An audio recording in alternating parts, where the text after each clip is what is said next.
what's up කට්ටිය මොකද වෙන්නේ? ඉතින් වැඩ පටන් ගන්න තියෙනවා මම already. පැට්‍රෝල් එක අරන් ආවිල්ලා තියෙනවා. ඉතින් කාලේ ඔයගොල්ලන්ට වීඩියෝ එකක් අප්ලෝඩ් කරන්නත් බැරි වෙච්ච හින්දා මම හිතුවා මේක හොඳ වෙලා මට වීඩියෝ එකක් කරන්න කියලා. පොඩි වීඩියෝ එකක්. අද මම කරන්න යන්නේ මගේ පැට්‍රෝල් එකේ ස්ටාර්ටර් මෝඩ් එක චේන්ජ් කරගන්න එක. හේතුව තමයි මෙයාටගේ පොඩි ප්‍රශ්නයක් තිබ්බා ස්ටාර්ටර් මෝඩ් එකේ කියලා මම හිතනවා. පොඩි ප්‍රශ්නයක් තිබ්බා මෙයාගේ ඉග්නිෂන් එකේ මෙයාව ස්ටාර්ට් කරන්න යද්දී සමහරක් කාලේ මේක නෑ සමහරක් කාලේ මෙයා ට්‍රයස් කරලා හදයක් කරනවා දැන් ග්‍රයින්ඩින් නොයිස් එක ලොකු ඉස්සල්ලා මේක පොඩ්ඩ තිබ්බ දැන් මේක හොඳ නම් වැඩි ඉතින් මම හිතනවා ස්ටාර්ටර් මෝඩ් එක වෙන්න නැතිලා ඇත්තටම හේතු දෙකක් වෙන්න පුළුවන් මේන් රීසන් දෙකක් වෙන්න පුළුවන් එකක් තමයි මම හිතන්නේ වෙන්න එපා කියලා මම හිතන වැඩේ තමයි මෙයාගේ ෆ්ලයි වීල් එකේ රින්ග් එක අවුල්ලා තියෙන්න පුළුවන් ඒ කියන්නේ ටීත් කැඩලා තියෙන්න පුළුවන් එතකොට හරියට ස්ටාර්ටර් මෝඩ් එක කන්ටැක්ට් වෙන්නේ නැහැ ෆ්ලයි වීල් එකත් එක්ක අනිත් වෙන්න පුළුවන් දේ තමයි මම හිතන දේ වෙලා තියෙන්න කියලා මෙයාගේ ස්ටාර්ටර් මෝඩ් එකේ මෙන්න මේ තියෙන ඔයගොල්ලෝ දන්නේ නැත්නම් මෙතන බෙන්ස් ගියර් එක නැත්නම් ප්‍රීමියම් ගියර් කියන්න පුළුවන් බේසිකලි වෙන දේ තමයි මේ ගියර් එක ඉස්සරහට ඇවිල්ලා කන්ටැක්ට් වෙනවා අපේ ෆ්ලයි වීල් එකත් එක්ක ඊට පස්සේ මෝටරෙන් කරකවන එන්ජින් එක. ඉතින් මගේ වාහනේ මම හිතන විදිහට මේ ගියර් එළියට එන්න නැතුව මෙතන නිකන් කරකවනවා නැත්නම් බාගට එළියට කරකවනවා. ඒක නිසා තමයි ග්‍රයින්ඩින් නොයිස් එක එන්නේ. ෆ්ලයි වීල් එකට හරියට කනෙක්ට් වෙන්නේ නැතුව මේක කරගෙන හින්දා ඒක ස්ලිප් වෙලා ග්‍රයින්ඩ් වෙනවා. මම හිතන්නේ කරන්නේ වෙලා තියෙන දේ එහෙම වුණොත් හොඳයි. නැති වෙලා ෆ්ලයි වීල් එක ටීත් කරලා මම ප්‍රශ්නයක් ලා නම් මට ආයි ගියර් බොක්ස් එක කො නැත්නම් එන්ජින් එක අයින් කරලා ඔය ක්ලච් කම්පොනන්ට් ඔක්කොම ටික දාන්න වෙනවා. ඉතින් hopefully starter mode එක ඔල්ලා තියෙන පුළුවන්. ඉතින් අද එපිසෝඩ් එක මම ඔයාලට පෙන්නන්න යන්නේ කොහොමද Nissan Patrol TD42 එන්ජින් එක starter mode එක change කරගන්න කියලා.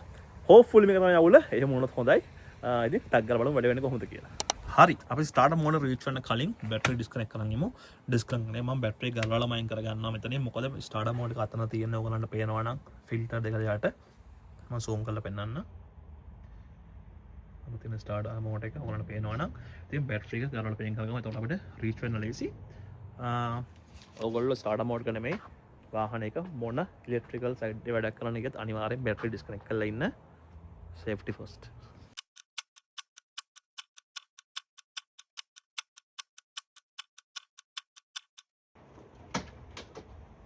යටින් බලුවට පස්සේ අපිට පේනවා ස්ටාර්ටර් මෝඩ් එක තියෙනවා මෙතන වාහනේ දකුණු අත පැත්තේ ඇන තුනකින් තමයි කනෙක්ට් ලා තියෙන්නේ මේක. ඉතින් යට ඇන දෙක හරම ලේසි රීච් වෙන්න උඩ ඇනත් මෙහෙම රීච් වෙන්න පුළුවන්. ඒත් උඩින් බලද්දී අපිට හරියට පේන්නේ ස්ටාර්ටර් මෝඩ් එක මොකද කාව වෙලා තියෙන්නේ අපේ ඔයිල් ෆිල්ටර්ස් දෙකෙන්. ඉතින් මට රීච් වෙන්න ලේසි වෙන්නේ නැහැ. ඕගොල්ලන්ට පේන්නයි මම ගලව ගන්නවා අපේ ඔයිල් ෆිල්ටර්ස් දෙක.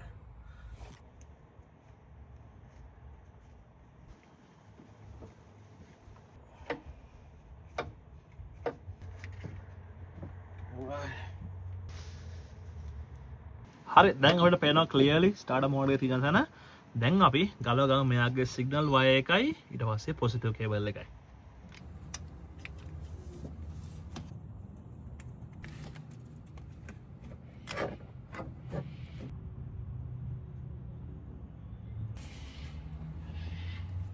හරි අපි අපේ පොසිටිව් කේබල් එකයි ට්‍රිගර් වයර් එකයි දෙකම ගලව ගත්තා. දැන් අපිට තියෙන්නේ ඇන තුන ගලවලා මේක බේල් හවුස් එකකින් ගලව ගන්න.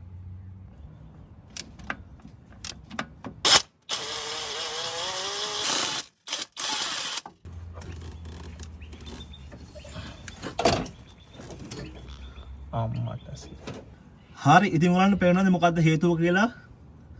ග්‍රයින්ඩින් නොයිස් එක එන්න ෆ්ලයි වීල් එකේ අන්තිම කොන ඔක්කොම ෂේර් වෙලා තියෙන්නේ. ඒ කියන්නේ බෙන්ඩික්ස් ගියර් එක නැත්නම් ආ පිනියම් ගියර් එක හරියට මේකට සෙට්ලා නැහැ. හරියට එළියට ඇවිල්ලා නැහැ. මේකට හරියට ෆ්ලයි වීල් එකත් එක්ක කන්ටැක්ට් කරලා නැහැ. ඒකින්ද අගිස්සෙන් ස්ලිප් වෙනවා.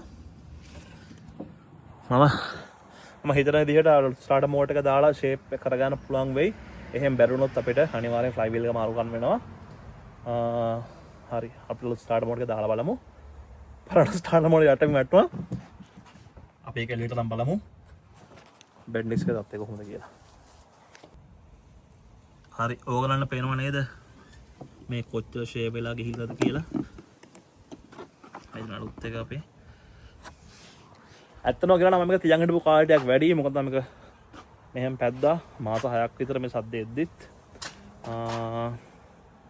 බලමු මං හිතන්නේ වැඩේ කොට දාගන්න පුළුවන් වෙයි දැනට. අපිට අනිවාර්යයෙන්ම ෆ්ලයි වීල් එක අතට මාරු කරන්න වෙනවා. කොනෙන් චුට්ටක් ෂේ වෙලා තියෙන ඔයගොල්ලෝ දැක්කා වගේ වුණාට හිතට හරි නෑ. හරි අපි අලුත් ස්ටාර්ටර් මෝඩ් එක දාගෙන බලමු වැඩේ පොඩ්ඩක් හරි කොට දාගන්න පුළුවන්ද කියලා.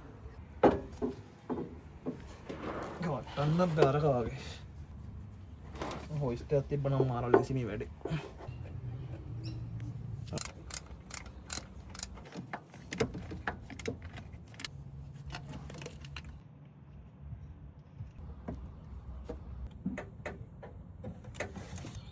හරි ඉතින් අපි ස්ටාර්ටර් මෝඩ් එක හයි කරගෙන ඉවරයි. පොසිටිව් වයර් එක හරි, ට්‍රිගර් වයර් එක හරි. මම බූට් එකට පොඩි සිප් එකක් දාගත්තා. මොකද මේ බූට් එක එහෙම යන හින්දා අපි ඔයිල් ෆිල්ටර්ස් එක ආයි දාගෙන වාහන ස්ටාර්ට් කරලා බලමු. සාමාන්‍යයෙන් ඔයිල් ෆිල්ටර් එක ගලවට පස්සේ ආයි දාන්නේ නැහැ. ඒත් මට එකක් නැහැ දාන්න. ඒකෙන් මම ක්ලීන් කරගෙන සීල් එකත් එච්චර අවුලක් නැහැ. මේ අලුතෙන් දාපු ඔයිල් ෆිල්ටර්ස් දෙක මම කිලෝමීටර් 1000ක් පදලා නැහැ. ඊට පස්සේ ආයෙ මේක සෙට් කරගමු.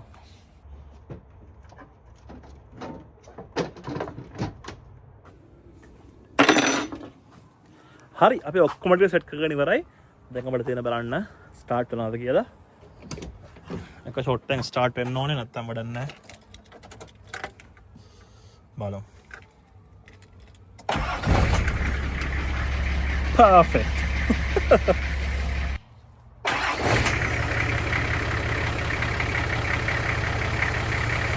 අද බෙසොරට මෙච්චරයි. අපි ඔයගොල්ලන්ට පෙන්නුවා වගේ අලුත් ස්ටාර්ටර් මෝඩ් එක දාගත්තා. ෆ්ලයි වීල් එක තාම එහෙමමයි පොඩ්ඩක් පැත්තෙන් ෂේ වෙලා තියෙන්නේ. ඉතින් මම ෆ්ලයි වීල් අනිවාර්යෙන් පස්සේ දාලා සුදා ගන්නවා. ක්ලච් අපේ කම්පොනන්ට් එකත් එක්ක ෆ්ලයි වීල් එකත් එක්ක අපිට ෆුල් කිට් එකම ගන්න පුළුවන්. ඉතින් අද පොඩි එපිසෝඩ් එක, ඔය එපිසෝඩ් එක දැන් වාහනේ ස්ටාර්ට් කරන ප්‍රශ්නයක් නැහැ. ග්‍රයින්ඩින් නොයිස් මොකක්වත් නැහැ. දැනට කිසි ප්‍රශ්නයක් නැහැ. දැන් ඔක්කොම හරි. ඔක්කොම හරි ගන්න බෑ. දැන් වැඩේ 80% වගේ හරි. ෆ්ලයි වීල් එකක් දා ගන්න ඕන අනිවාර්යෙන්. නැත්නම් අපි දන්නේ නැහැ තාම මොනව ෆේල් වෙයිද කියලා. ඉතින් ඔක තමයි විස්තරේ. ඉතින් මේ එපිසෝඩ් බලුවට ඕගොල්ලන්ට thank you. ඊළඟ එපිසෝඩ් එකෙන් අපි ටග් ගාලා හම්බෙමු. එතකන් ඕගොල්ලන්ට ජය වේවා.